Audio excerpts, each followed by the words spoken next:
যেভাবে বিসিবিকে যেভাবে এখন আর বাংলাদেশ ক্রিকেট বোর্ড এটা নাই, এটা হয়ে গেছে হচ্ছে বাপের দোয়া ক্রিকেট বোর্ডে পরিণত হয়েছে। আমরা এখানে কোনো বাপের দোয়া মায়ের দোয়া করি না। এখন এতদিন পর্যন্ত শুনতাম মায়ের দোয়া পরিবহন আছে, আজকে মাননীয় সদস্যের কল্যাণে দেখলাম বাপের দোয়া কমিটিও আছে।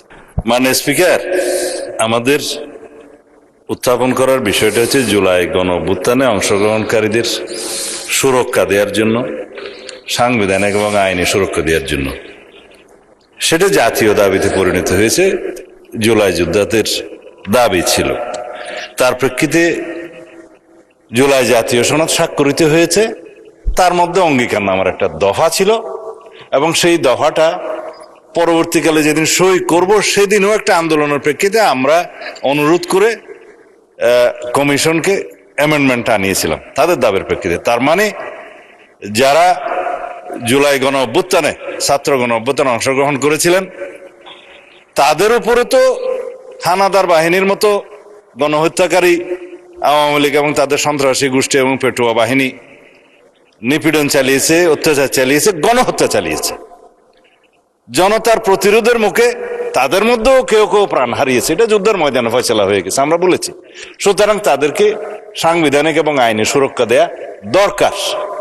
সেই প্রেক্ষিতে এই আইনটা, অধ্যাদেশটা ইন্টারিম গভর্নমেন্ট প্রণয়ন করে সবার মতামতের প্রেক্ষিতে।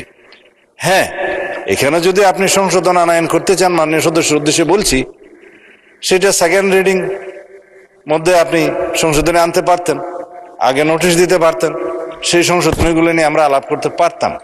সেটা এক্সট্রা স্টেজ। এখন বিল উত্থাপনের পরে বা উত্থাপনের অনুমতি চাওয়ার পরে আপনি পারেন বিধি মোতাবেক ৭৪, ৭৫, ৭৬ বিধিতে পারেন, কিন্তু এর প্রেক্ষিতে আমার যে জবাবগুলো আজকে দিতে হবে ফর রেকর্ড, সেই জবাবগুলো আমার বলা উচিত, জবাব দেওয়া উচিত।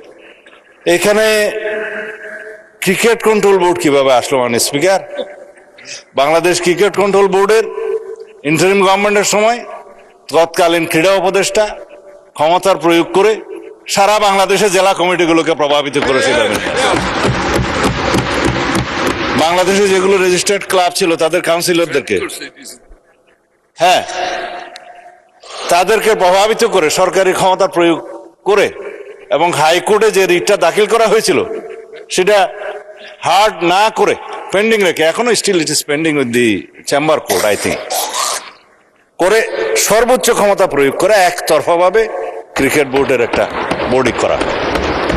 তার প্রেক্ষিতে বর্তমান গণতান্ত্রিক সরকার মাননীয় ক্রীড়ামন্ত্রীর নেতৃত্বে তিনি একটা ইনকোয়ারি বোর্ড করে দিলেন কি কি অনিয়ম হয়েছে না হয়েছে ফাইন্ড আউট করার জন্য।